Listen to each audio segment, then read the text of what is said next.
asalaamaaleykum mbokku déglukat yi ñu déglu si nag di leen nuyu bu baax di leen sargal di dikk ak yéen nag ci li nga xam ni moom moo di actualité yi nga xam ni moom moo ñeel ñi nga xam ni moom mooy sunu mbokku célébrité yi fii ci biir réew mi.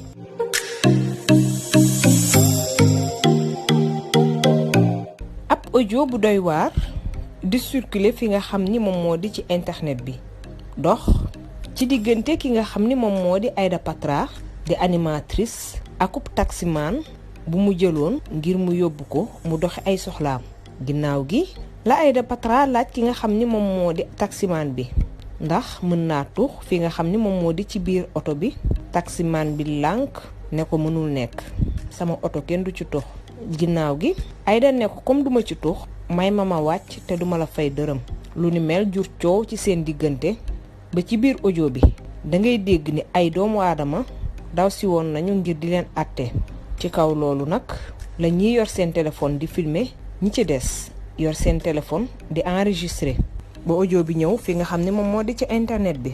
niki alxames gi weesu site wi ci bari génn daal di xamle ni kii di Bouba Ndour mi directeur de programme bu TFM dafa recruter benn xale bu jigéen buy wuyoo ci turu Soukayna te bokkoon ci série télévisée bii di Nafi te doon daw ca TFM ci jamono yële weesu. information bu ni mel ki nga xam ne moom moo di Bouba Ndour dafa daal di génn weddi ko ba mu set nee na lu ni mel mësuta am ndax moom mësul xam xale bu jigéen boobu di Soukayna wala sax mu mës koo teg bët ba di ko jël ci TFM.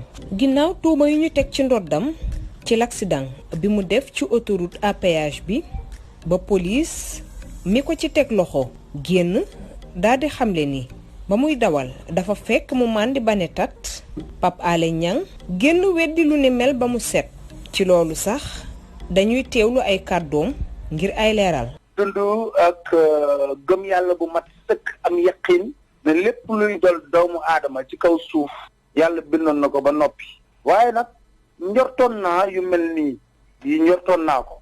lu xew lenn la dafa set dawal naa sama oto ci corniche bi dem ba sans certain instant ma sentir na oto bi dafa mel ni répondre tul maam ci xel ñaar ñëw bay jub tunnelu buntu tunnel bi oto mbëkk ma sama ginnaaw répondre je veux dire que frein yi ma ngay bañ lii di volant ba mënatoo ko contrôler wa rax ci dolli benn oto ñëw mbëkk ma ci ginnaaw ma jël bretelle bi parce que c'était pas sûr ma jël bretelle bi nga xam ne mooy moo nekk à côté du tunnel. am na benn bretelle mooy bu dem Médina am oto bu stationné oto bi ba mu stationné ma mbëkk oto boobu stationné ba ma mbëkkee oto boobu stationné nag man toog ci biir oto bi airbag yi génn à droite ma toog ci biir oto bi le police ñëw ñu def constat ci loolu nag le police su Médina ñëw waaw nee nañ dama màndi aw ma sax xoos xanaa sama hôpitalu kër benn xoosu laa la wax aw ma ko hôpital yi nekk Sénégal yëpp ñu ngi fii di ma dégg man maa toog ak xam lan moo ci doy waar fi accident bi amee zone Médina la waa police su Médina waroon def constat bi la preuve oto bi sax foofu lañ ko yóbbu ñu jógee ko fa ki yor ko circulation jëf faqee ko commissariat central xam naa sur instruction ñëw moom police su Médina loolu daal gis naa ko xam naa ne xam nga accident fi mam zone bu mu concerné ñoom ñooy def constat yeeg yooyu non mu faqee ko foofu moom soo xoolee sax dafa mel ni këram la jóge daanaka xam naa ñu informé ko mu ñëw ba mu ñëwee li mu njëkk a jaaxal dañoo dugg police su Médina rek mu dajji benn kees ne ma ëpp ci ma ne ko lan la mu ne ma test d'alcoolémie kees bu bees tàkk moom ci sur instruction dem moom ci boppam au lieu mu bàyyi ma police su Médina mu yàpp ma ci otoom yóbbu ma commissariat central xaw ma dara ci test bi je ne l'ai jamais fait de ma vie c'était la première fois xaw ma sax woon na Sénégal am na ni dañ koy def mu yóbbu ma central mais normalement koo jàpp ne dafa nekk en état d'ébriété dafa ivre li ma gis boog film yi ni muy demee dañuy jël ki nekk ivre dugal ko ci biir kaso bi na ko tëddal nelaw ba suba ñu def audition waaw loolu laa doon gis de parce que dañuy wax ne nekk amul lucidité pour mën a répondre à l'audition n'est-ce pas tout à fait waaw mais aujourd'hui ce que j'ai constaté de 23h à 4h du matin maa ngi moom ñoo nekk di def audition bi. 23h laa la wax ba 4h du matin. ci oto bu ma mbëkk. waaw mu toog gis nga jour bu muy dugg ci Médina moom. procureur woo na ko. am na lu ci laxasu. comment quelqu'un nga ne dafa nekk en état d'ébriété yow de 23h à 4h du matin yaa ngi toog ak moom yéen ñaar rek seen bureau nga koy poser question di taper mu lay tontu ba nga lire PV bi ba lire ko ci en français lucide ba 4h du matin laa la wax lu koy prouver mooy jour bu mu defee garde à vue bi heure bu mu ko def policier gis nga nag dinaa la wax benn affaire. dinaa rafetlu benn mbir. mooy policier yëpp yi nga xam ne ñoo nekkoon foofu. dañoo choqué wu ci affaire bi. ma ne leen lu tax ñu ne pour la première fois dégâts matériels. ñu bëgg cee laxas état du bees bay ne dañuy téye nit foofu garde à vue. nee na dégâts matériels bu ma soon a am sax ñaari nit ñim dal. ñooy toog wax. absolument échanger numéro dem réglé ko. te ci biir audition bi. dafa ñëw na ma woy wool sa avocat ma ne ko am sama portable ñu defar décharge.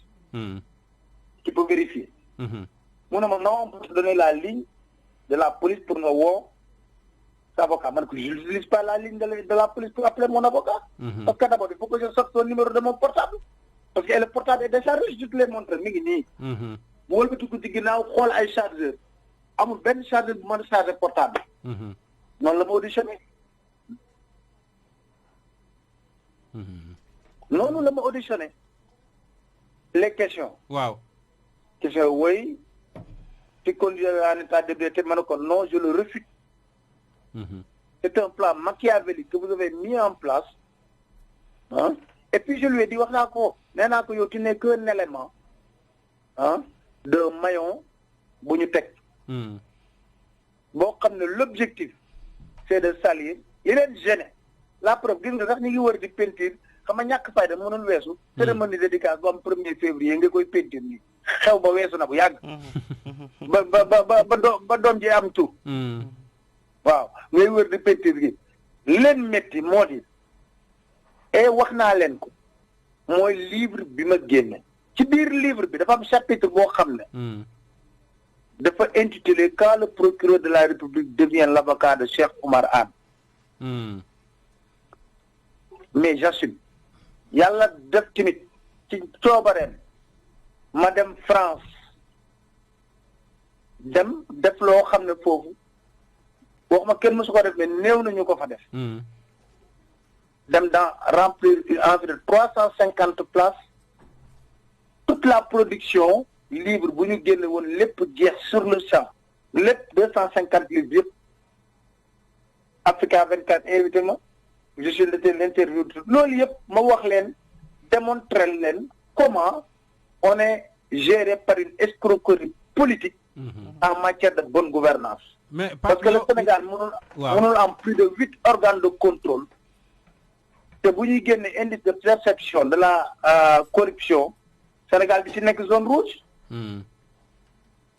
démonté won leen na leen Cour des comptes 2014 Sénégalais yi foofu les Sénégalais sont très engagés pour le pays. diaspora bi ma wax leen ni ma xalaat. ok xam naa nag loolu nag comme dafa da nekk ci réseaux sociaux yi ñu ne boobu faaw ñu wutal ko pexe.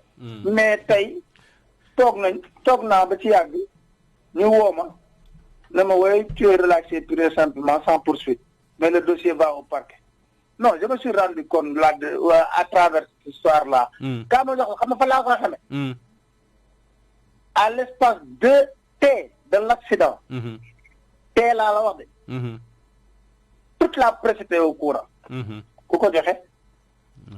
kan moo jëlee commissaire Medina bi mën naa d'accord parce qu'il a amené ses hommes ñu sécuriser lépp ñëpp toog. mais moom dañ ko jëlee ci këram jox ko injonction mu ñëw. ne ko demal. waaw. parce que nag ñu li may wax ni sénégalais yi xam nañ ko.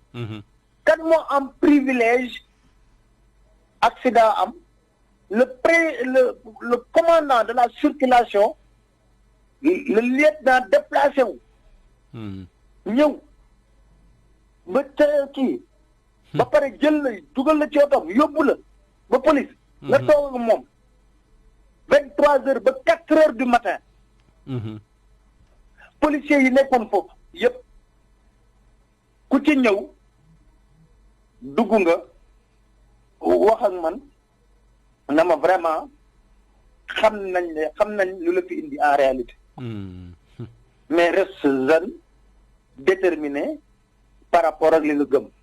ñu ngi koy lijjanti man du ma ci wax xam nga man. journaliste yëpp ku ma laaj ci affaire plainte dama leen dama ngeen laaj Cheikh Oumar Anne wala nga laaj ay avocat.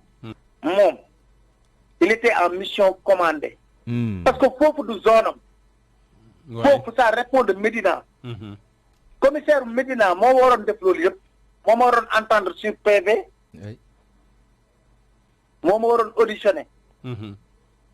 rien du tout. moom moo ma yóbbu commissariat central teg di ma auditionner. mais xam nga sur ordre de qui. parce que xam nga sur ordre de qui. tey ba may wax relâche bi dem na ma le procureur a décidé de te relaxer. ma ne ko donc c'est le procureur qui avait demandé ma garde à vue. ki ma mbëkk moom. xam nga oto dégâts matériel bu amee c'est simple. dégâts matériel bu amee c'est simple. parce que ñoom lu ñu njëkk a xool xam nga mooy lan. ndax oto bi am na assurance 1 an. ndax carte visite technique bi mat na am na visite technique 1 an. ndax am na permis am naa permis ñett yooyu mooy oto. bu nekkee accident dafa am c'est sa assurance moom moo koy jël en charge n'est-ce pas. beneen yoon gis nga ki ba mbëkk sax moom. en réalité réaction bi mu njëkk am dafa ne Pape Alé kii de xam naa ko depuis Derklé Pape Alé moom garaawul. c'est incroyable parce que kooku. ba léegi man gisuma ko man ñu indi ko commissariat central moo di ñëw di séné ko. mu déposé par exemple plainte. je l'ai pas vu parce que man dama ñëw xam nga man ba affaire bi amee policiers yi moom mis en sécurité. après mooy sama jigéen boobu ma lay wax moom laa dugg ci otoom. waaw ñu dem comme ñu ne comme 4e la ñuy dem ñu dem commissariat kii Médina. boobu am na ñoo xam ne ñoom ñu ngi wax ne gis nañ ko wala gis na ko mais man mënu ma koon gis. parce que xam nga. airbag yi maa ngi lay wax ne dafa génn. waaw tout à fait. donc man mënu ma koon gis. et puis par mesure de précaution ñu nekkoon foofu grand yi nekkoon foofu yëpp dañ ne ma Pape Alé ne sors pas de ta voiture ba police ñëw. parce que mën ngaa génn fii. ñu ne danañ def tentative bu ndaw ak yooyu ne sors pas de ta voiture ba police ñëw sécuriser fii. ki m'ont dit que non grand li accident la rek nañ woo constat. après boobu la waa dinaa ñëwee. Jean-Pierre Correa la tudd. merci beaucoup.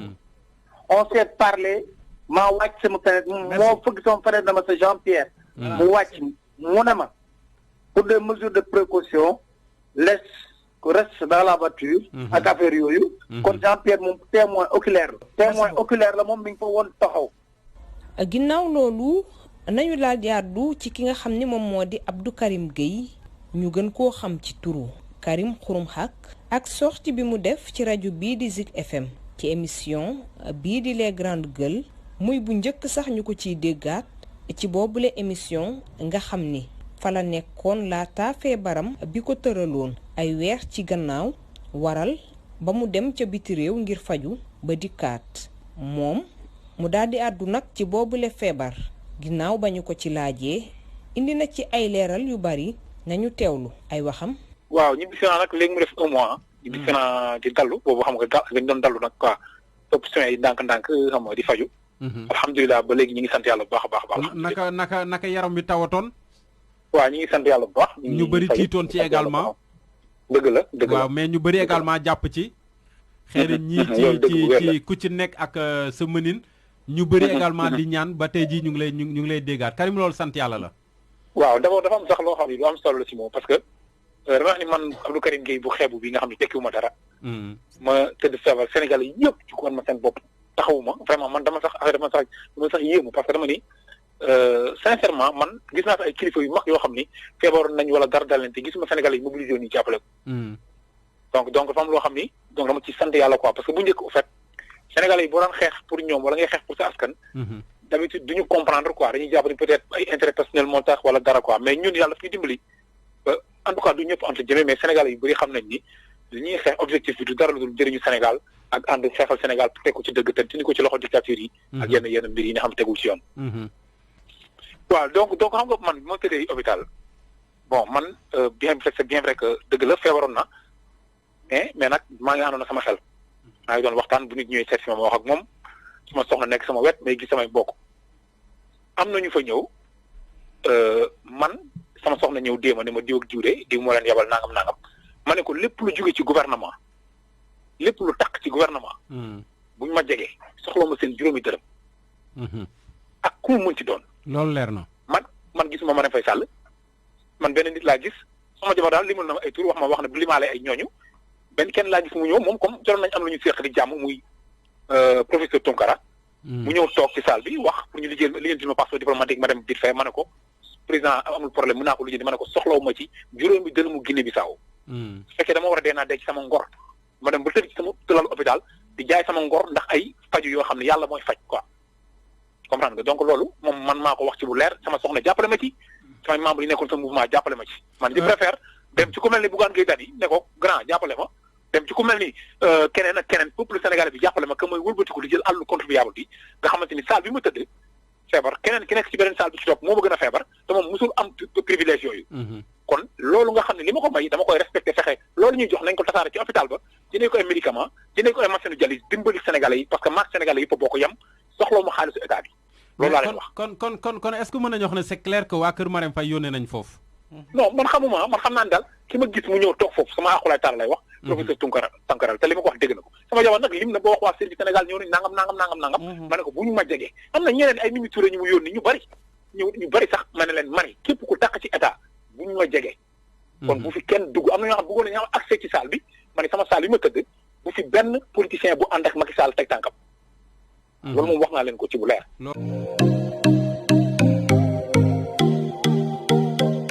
ñu leen di jaajëfal ci déglu bi di leen jox dig daje ci beneen people ndem soog na yàlla jërë ngeen jëf